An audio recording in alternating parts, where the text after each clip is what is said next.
नमस्कार, ND special में आपका स्वागत है। मैं हूं आपके साथ मयंक। इंदौर में पिछले दिनों हुई चूड़ी वाले के साथ मारपीट की घटना ने न सिर्फ प्रदेश में बल्कि देश भर में लोगों का ध्यान अपनी ओर खींचा था। अब इस पूरी घटना में पीएफआई कनेक्शन भी सामने आया है। इंटेलिजेंस रिपोर्ट में इस बात का खुलासा हुआ है, जिसके बाद अब सरकार भी सख्त नजर आ रही है। आपको बता दें कि पीएफआई का जो नेटवर्क है वो इंदौर, बुरहानपुर समेत कई जिलों में फैला हुआ है। अब इसको लेकर इस पर बैन करने की मांग भी बढ़ रही है और लगातार अब सरकार की तैयारी भी इसको बैन करने की तरफ बढ़ रही है। आपको बता दें कि इंटेलिजेंस की रिपोर्ट ये कहती है कि इस पूरी घटना में पीएफआई का हाथ है और अब इसको लेकर शिवराज सरकार भी सख्त हो गई है और पीएफआई पर प्रतिबंध पर विचार यहां पर किया जा रहा है। आपको बता दें कि पीएफआई एक कट्टरवादी संगठन है जो खुद को पिछड़ों और अल्पसंख्यकों का हितैषी बताता है, उनके लिए काम करने का बताता है, लेकिन कहीं ना कहीं पीएफआई का जो लिंक है वो कई आतंकी संगठनों से भी जुड़ा हुआ बताया जाता है। तो कहीं ना कहीं इसको लेकर अब सरकार की तरफ से भी सख्ती देखने को मिल रही है और अब तैयारी सरकार की तरफ से इसको बैन करने की दिखाई दे रही है।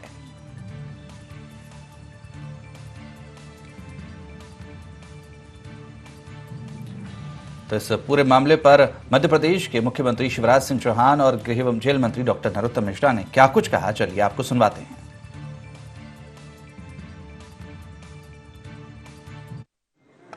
और देश के विरोध में अगर कोई बात करेगा तो उसको पूरी तरह से कुचल दिया जाएगा। पीएफआई जैसी विचारधारा के लोग उनकी गतिविधियों पर नजर रख रहे हैं और ऐसे तत्व यहाँ पनपने नहीं दिए जाएंगे। नई शिक्षा नीति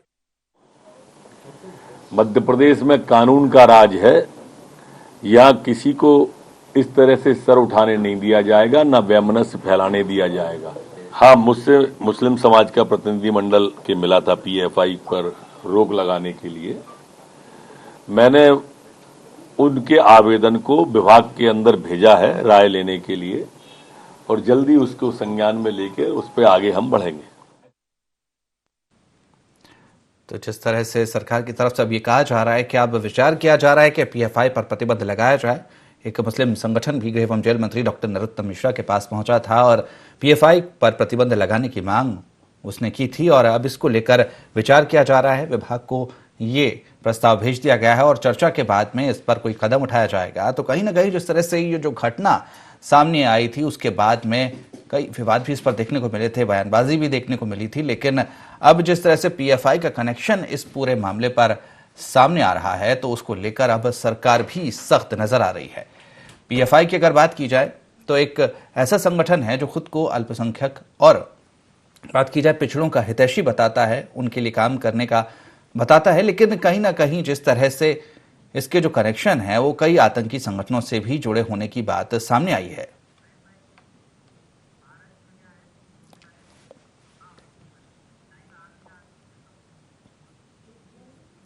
तो इस खबर पर ज्यादा जानकारी के लिए हमारे संवाददाता भारत पाटिल इंदौर से हमारे साथ फोन लाइन पर जुड़े हुए हैं। भारत, जिस तरह से जो पूरी घटना सामने आई थी निश्चित तौर पर काफी चौंकाने वाली घटना थी और इस पर काफी ज्यादा प्रतिक्रियाएं भी देखने को मिली थी। अब इसमें पीएफआई का कनेक्शन भी सामने आ गया है। साफ है कि ये जिस तरह से पीएफआई संगठन की ये पहला नहीं है कि इस तरह के आरोप पीएफआई संगठन पे लगे हो या इस तरह की गतिविधियों में वो शामिल होता नजर आया हो। हम उत्तर प्रदेश की घटना को लेकर कर ले या केरल की घटना को ले ले, एनआरसी और सीए के मुद्दे में जो हिंसक मामलों में भी जिस तरह का नाम सामने आया था उसमें संगठन था पीएफआई, जिस पर गंभीर आरोप लगे हुए थे। इसके तकरीबन 23 कार्यकर्ताओं को उत्तर प्रदेश में गिरफ्तार भी किया गया था इस संगठन से जुड़े हुए। केरल में भी इस संगठन से जुड़े हुए कई कार्यकर्ताओं के हथियार और बम भी बरामद हुए थे। तो ये तमाम संगठनों द्वारा उत्तर प्रदेश सरकार ने भी इसको बैन लगाने को लेकर के केंद्र सरकार को भेजा गया था लिखित जानकारी भेजी गई थी इसको बैन लगाने के लिए। फिर केरल सरकार द्वारा भी जो है इस संगठन को बैन लगाने की बात की गई थी। अब मध्य प्रदेश में जिस तरह के हालात नजर आ रहे हैं हाल ही की कुछ घटनाओं को लेकर के अगर हम बात करें तो ऐसे घटनाक्रम सामने आए हैं जिसमें पीएफआई का नाम एक बार फिर सुर्खियों में आया है। हम बता दें इस सुर्खियों में आने के बाद अब मध्य प्रदेश सरकार ऐसे संगठन, ऐसे गतिविधि चलाने वाले जो कि शहर की फिजा को खराब कर सकते हैं, प्रदेश के हालात को बिगाड़ सकते हैं, आम जनता को भड़काने और इस तरह के तमाम मामलों के मुद्दे पर जिस तरह के नाम सामने आए, ऐसे संगठन को बंद करने को लेकर के अब विचार विमर्श कर रही है और जल्द ही आने वाले समय में हो सकता है कि इस संगठन को बैन किया जाए। लेकिन क्योंकि हम हालातों को देखते आए हैं, इंदौर से के अगर बात करें अलावा बुरहानपुर और अन्य शहरों की, तो यहाँ पर लगभग कई कार्यकर्ता है पीएफआई के, साथ ही 23 राज्यों में पीएफआई के अलग अलग पूरा नेटवर्क फैला हुआ है। तो एक ये बड़ी संभावना है आने वाले समय के लिए, और इसमें खुद कुछ मुस्लिम समुदाय जो है वो भी इस पीएफआई के खिलाफ सामने नजर आ रहा है। तो देखना होगा कि जिस तरह की जांच एजेंसियों को ये पूरी जानकारी भेजी गई है, जांच एजेंसियां लगातार अपनी निगाहें बनाई हुई है, कुछ कनेक्शन सामने आए हैं। उत्तर प्रदेश में भी जो है कई कनेक्शंस मिले थे, जिसके बाद में इसको बैन लगाने की मांग उठी थी। खुद मुख्यमंत्री योगी आदित्यनाथ ने इस को बैन लगाने के लिए भरे मंच पर ये बात कही थी। साथ ही अगर हम बात करें 2006 से इस संगठन को केरल से शुरुआत की गई थी। इस संगठन को जो है बंद करने को लेकर के प्रदेश, अब मध्य प्रदेश सरकार भी जिस तरह के हालात सामने आए, चूड़ी वाले की घटना में अगर हम बात करें तो इस संगठन का नाम एक बार फिर सामने आया था, जहां पर सक्रिय होकर लोगों को बरगलाने का काम किया जा रहा था। हाल ही में अगर हम बात करें सिन्नी जैसा संगठन जो कि पूरी तरह से नस्तनाबूद किया गया है, कितना बड़ा संगठन को इंटेलिजेंस की अगर हम बात करें तो उनके द्वारा लगातार इस पर कार्रवाई की गई थी। इस तरह से जो संगठन है उस पर कार्रवाई भी की जा रही, सरकार भी सख्त नजर आ रही है। बहुत बहुत शुक्रिया भारत इस पूरी जानकारी के लिए।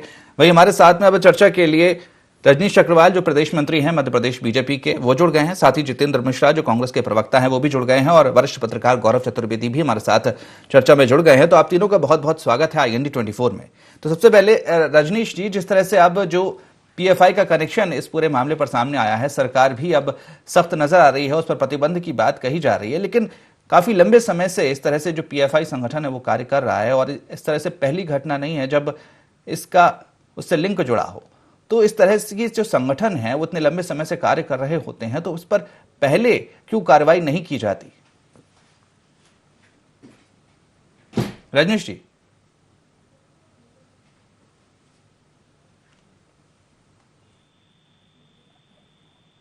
लगता है रजनीश जी से अभी हमारा संपर्क नहीं हो पा रहा है, तो मैं जितेंद्र जी के पास जाऊंगा। जितेंद्र जी, अब जिस तरह से सख्ती सरकार की अब नजर आ रही है पीएफआई को लेकर, अब प्रतिबंध की भी बात सरकार कर रही है, जिस तरह से इस पूरी घटना में उसका लिंक सामने आया है, तो क्या कहेंगे इस पर आप?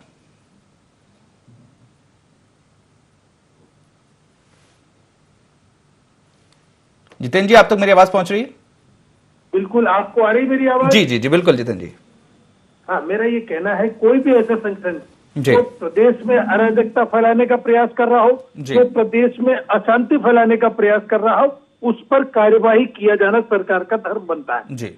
और कोई इसका विरोध नहीं करेगा, मुझे ऐसा लगता है जी। किसी भी दल, राजनीतिक हो या सामाजिक हो, कोई भी इसका विरोध नहीं करेगा।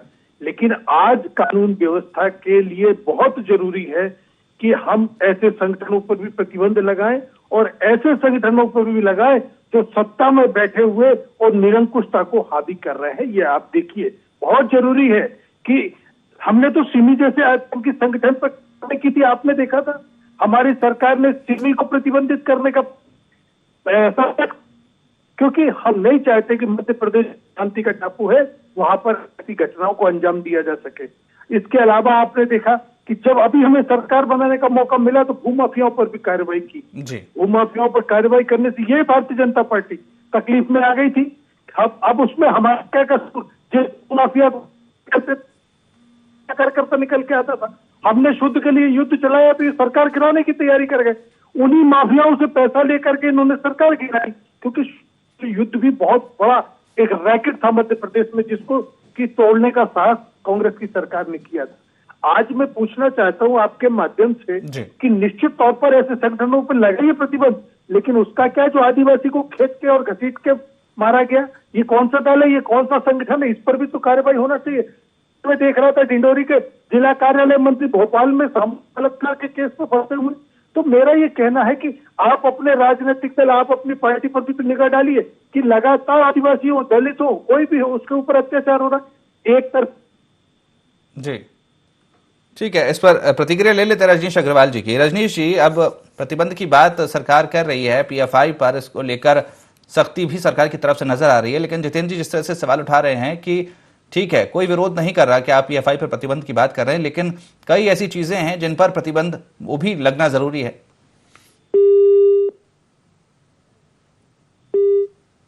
रजनीश जी, आप तक आवाज पहुंच रही है?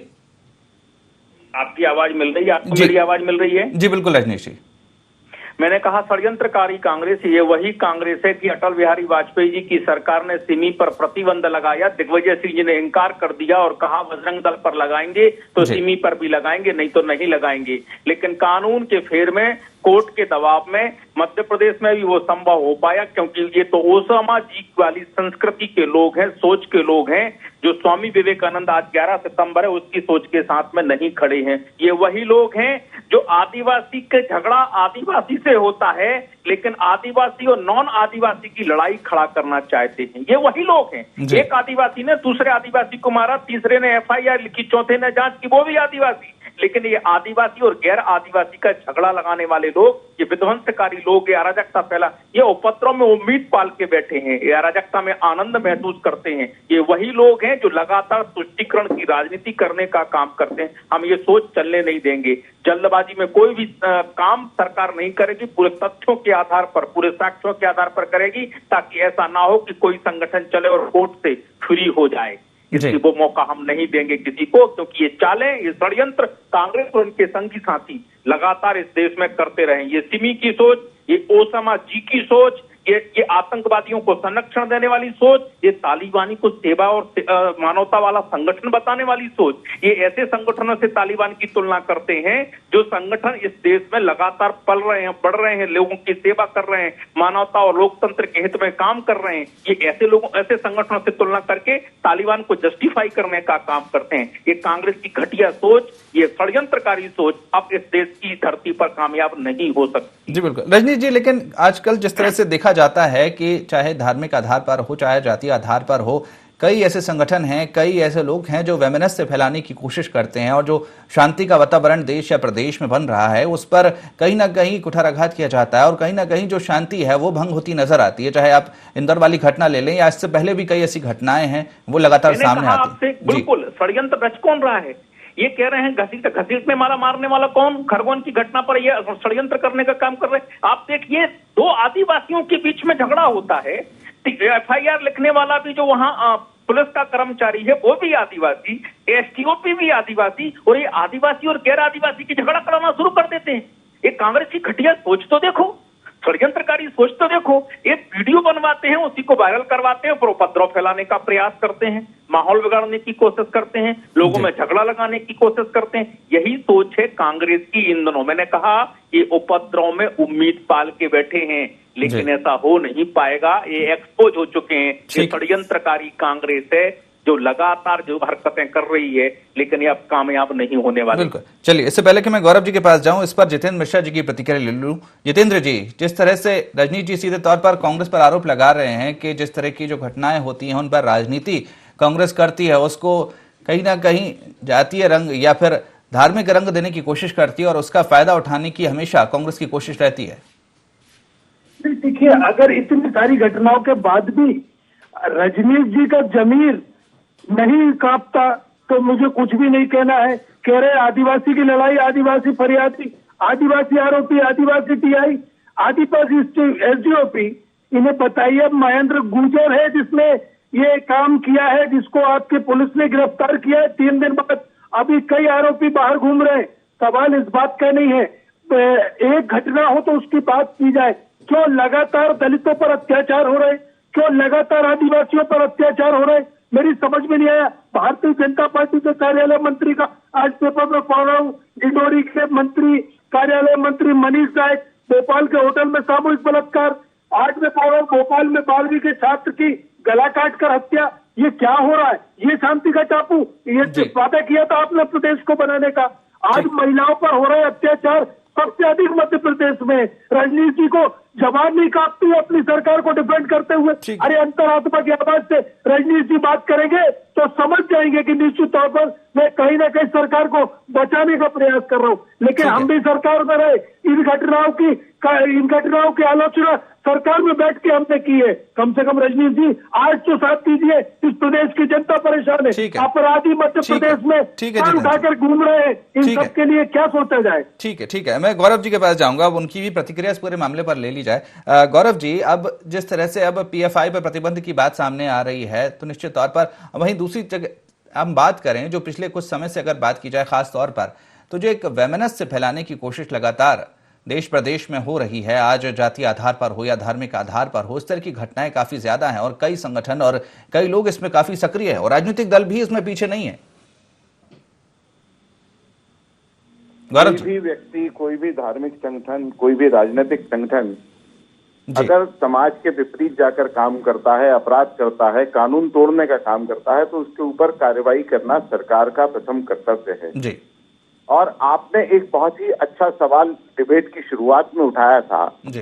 कि पीएफआई जैसे संगठनों पर आज प्रतिबंध क्यों? जी। एक लंबे समय से हो सकता है पीएफआई मध्य प्रदेश में पैर पसार रहा हो।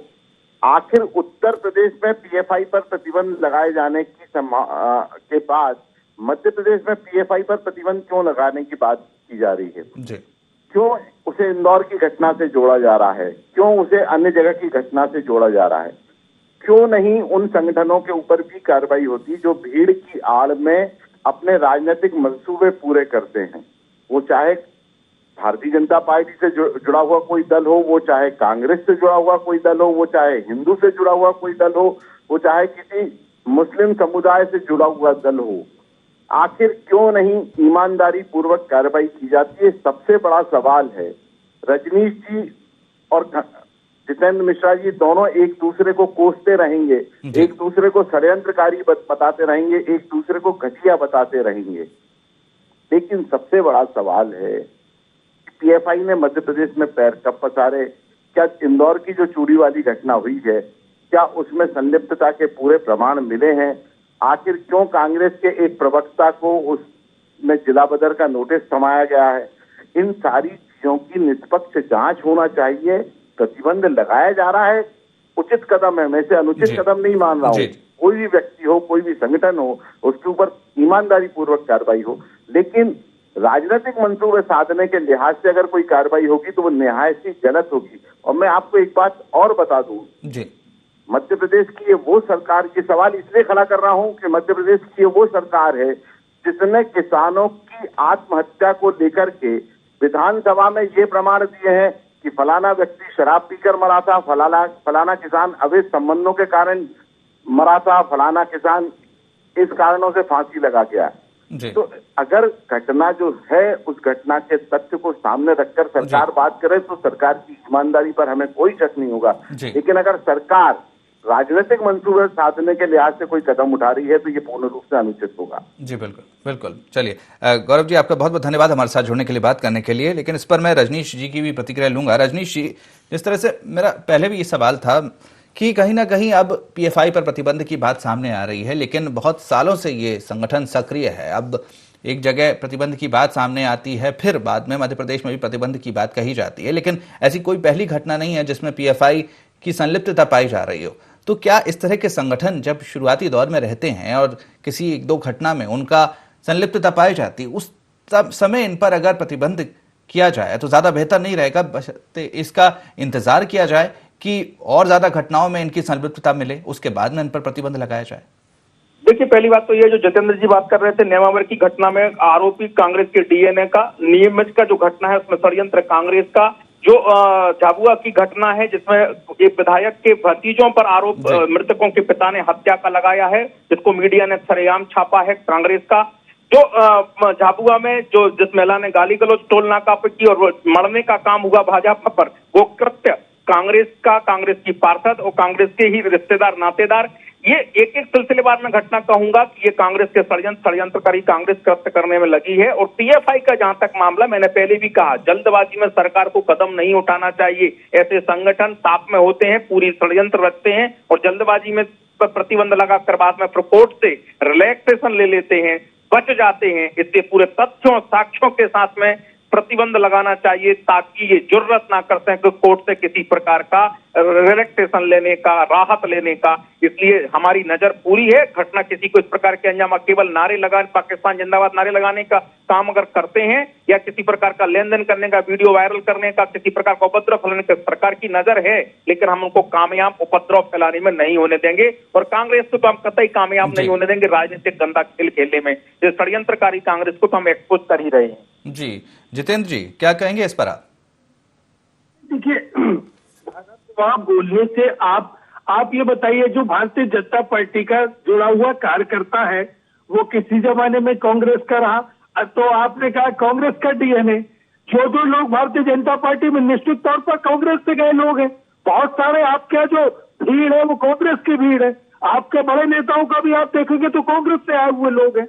लेकिन भारतीय जनता पार्टी में किस तरह के उनको बढ़ावा मिल रहा है, ये चीज भी तो देखिए रजनीश जी, कि किस तरीके से आज हम तो ये कह रहे हैं मुख्यमंत्री को निश्चित तौर पर ढिलाई नहीं देना चाहिए। चेहरा देख करके, चश्मा बदल करके नहीं देखना चाहिए, चाहे वो भारतीय जनता पार्टी का कार्यालय मंत्री हो, चाहे भारतीय जनता पार्टी का महामंत्री हो, कांग्रेस का मंत्री हो, किसी पर भी कार्रवाई करने में क्यों हिचक रहे हैं? क्यों मध्य प्रदेश में महिला उत्पीड़न नंबर 1 पर है? क्यों मध्य प्रदेश में महिलाओं पर अत्याचार नंबर 1 में हो रहा है? तो कहीं ना कहीं सरकार के ढीलापन है, कहीं ना कहीं सरकार जो है कड़ाई से कानून का राज कायम नहीं कर पा रही है, क्योंकि अपने लोगों को बचाने के चक्कर में अपराधी भी छूट रहे हैं। क्यों जब हमने भूमाफियाओं पर कार्रवाई की थी तब इनको तकलीफ हुई थी, क्योंकि जो भी माफिया छूते थे भारतीय जनता पार्टी का कार्यकर्ता निकल आता था। जब युद्ध के लिए युद्ध किया, मिलावट में जब हमने कार्रवाई की, भारतीय जनता पार्टी आंदोलन करने लगी। भारतीय जनता पार्टी कह रही है हमारे कार्यकर्ताओं को परेशान किया है। तो निश्चित तौर पर कहीं न कहीं भारतीय जनता पार्टी को, अपने कार्यकर्ताओं को, अपने दल के लोगों को भी ये बताना पड़ेगा प्रदेश में कानून का राज है। ठीक है, कानून का राज है, ये बताना पड़ेगा। निश्चित तौर पर कानून का राज ही होना चाहिए, बिल्कुल निश्चित तौर पर। चलिए, बहुत बहुत शुक्रिया जितेंद्र जी आपका, और रजनीश जी आपका हमारे साथ जुड़ने के लिए, बात करने के लिए। वहीं हमारे संवाददाता भरत पाटिल हमारे साथ इंदौर से सीधे जुड़े हुए हैं।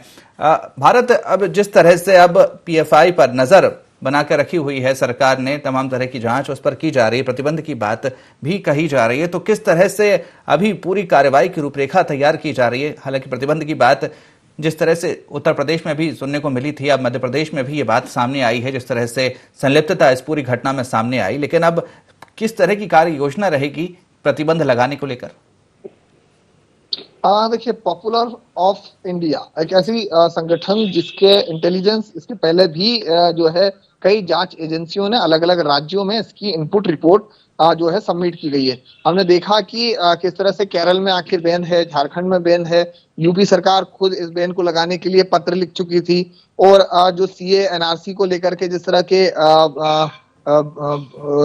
हिंसा भड़की गई थी और जो तमाम ये पूरा घटनाक्रम हुआ था, इसके पीछे भी पीएफआई के नाम की जानकारी मिली थी। आप देख सकते हैं कि शाहीन बाग, जो कहते हैं कि शाहीन बाग में इसकी शुरुआत हुई थी और काफी दिनों तक शाहीन बाग में जो है आंदोलन हुआ था, जहां पर पीएफआई का मुख्य ऑफिस है, इसकी भी जानकारी है। लेकिन दूसरा सवाल ये, क्या सिमी जैसे संगठन से कनेक्शन, इसके अभी जो है इनपुट सूत्रों के से मिले हैं, जो हमारी जांच एजेंसियां हैं इस पर इन्वेस्टिगेशन कर रही है। साथ ही साथ क्योंकि जो संवेदनशील इलाके मध्य प्रदेश के भी अगर शहरों की बात की जाए तो ब्रानपुर और ऐसे तमाम जो इलाके हैं जहां पर कहीं ना कहीं हमने कहीं पहले भी देखा था कि किस तरह से सिमी का जो संगठन था उसने अपना नेटवर्क स्ट्रांग किया था मध्य प्रदेश में, और धीरे धीरे सिमी जो पूरा इनपुट मध्य प्रदेश का है, जो गोपनीय जानकारियां हैं वो जो है हमारे देश के दुश्मनों तक पहुंचा रहा था।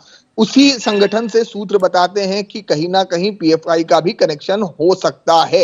लेकिन सबसे बड़ा मयंक सवाल ये कि हम जिस तरह की घटनाक्रम इंदौर में देखते आए हैं, इंदौर में चूड़ी वाले की जिस तरह से घटना हुई थी, हालांकि प्रशासन ने, पुलिस ने अपना काम किया, दोनों ही पक्षों के खिलाफ गंभीर धाराओं में प्रकरण पंजीबद्ध किया था। इसके बावजूद कई, लेकिन भारत सवाल ये उठता है कि जिस तरह से सिमी का जो पूरा केस था, कहीं ना कहीं उससे जो सरकारें हैं वो सबक क्यों नहीं लेती? आज हमने सिमी को इतना बढ़ने दिया, कई आतंकी गतिविधियों में उसकी संलिप्तता पाई गई। अब पीएफआई को भी उतना ही बढ़ने का मौका मिल रहा है और कहीं ना कहीं अब जाकर प्रतिबंध की बात कही जा रही है। आज 15 साल करीब हो चुके हैं पीएफआई को इस देश में सक्रिय हुए और अब जिस तरह से लगातार उसकी संलिप्तता देखने को मिल रही है इस तरह की घटनाओं में, और अब जाके प्रतिबंध की बात कही जा रही है। देखिए, वाकई हम बात करें, केरल 2006 में इस संगठन की शुरुआत की गई थी और अगर हम देखें तो 23 राज्यों में इस संगठन ने धीरे धीरे जो है अपने सदस्यों की टीम को तैयार किया। लगभग 5000 से भी अधिक सदस्य पीएफआई के हैं। सूत्र इंटेलिजेंस की रिपोर्ट है। मध्य प्रदेश में 650 सदस्यों की जानकारी इंटेलिजेंस ने निकाली गई है। साथ ही अगर हम बात करें संगठन को प्रदेश में किस तरह से बढ़ाया गया, क्योंकि इन्होंने जिस एजेंडे पर इस संगठन को शुरुआत की गई थी, जिस एजेंडे को लिया गया था, ऐसे लोगों को जो किसी भी समुदाय से हो लेकिन उन पर किसी तरह का अत्याचार होता है, किसी तरह का अगर सरकार उनके को दबाती है या सरकार उनके मुद्दे को नहीं सुनती है, ऐसे एजेंडे को लेकर के संगठन की शुरुआत की गई थी। लेकिन धीरे धीरे इस संगठन में जिस तरह से अन्य गतिविधियां शुरू हुई, हम उत्तर प्रदेश की घटना ले लें, केरल की घटना ले लें, दिल्ली की घटना ले लें, ऐसे तमाम है। उत्तर प्रदेश में भी 25 संगठन के कार्यकर्ताओं पर कार्रवाई की गई। इससे पहले भी केरल में भी पीएफआई के कार्यकर्ताओं पर कार्रवाई की गई थी। हम देखते आ रहे हैं कि किस तरह से ये लोगों को बरगलाने वाली जानकारियां मिली थी। इंदौर के खजराना में जिस तरह से लोग मिले हैं, 4 लोगों को पकड़ा गया था जिनके तालिबान के कनेक्शन जोड़े गए थे। इनकी भी जानकारी इंदौर के कलेक्टर ने साफ कहा था कि पीएफआई का इस घटनाक्रम को लेकर के जानकारी मिली है। जिस तरह से इस पूरी घटना में पीएफआई की संलिप्तता सामने आ रही तो निश्चित तौर पर चिंताजनक बात है और इस पर कार्रवाई भी निश्चित तौर पर होनी चाहिए। बहुत बहुत शुक्रिया भारत इस पूरी जानकारी के लिए। तो अब इंदौर की जो घटना थी, कहीं ना कहीं पूरा ध्यान उसकी ओर आकर्षित हुआ था लोगों का, और अब उस घटना में जब पीएफआई का भी नाम जुड़ गया है तो इस घटना की गंभीरता और बढ़ जाती है, क्योंकि पीएफआई एक ऐसा संगठन है जिसकी आतंकवादी गतिविधियों में भी संलिप्तता कहीं ना कहीं पाई गई है और अब इस पर सरकार भी गंभीर नजर आ रही है और इस पर प्रतिबंध लगाने की बात भी सामने आ रही है। सरकार पूरी तरीके से तैयारी कर रही है। पूरी जांच पड़ताल के बाद में इस पर प्रतिबंध की कार्रवाई सरकार की तरफ से की जाएगी और अब देखना होगा कि कब पीएफआई पर प्रतिबंध मध्य प्रदेश की सरकार लगाती है। तो फिलहाल IND स्पेशल में इतना ही। आप बने रहिए IND 24 के साथ। नमस्कार।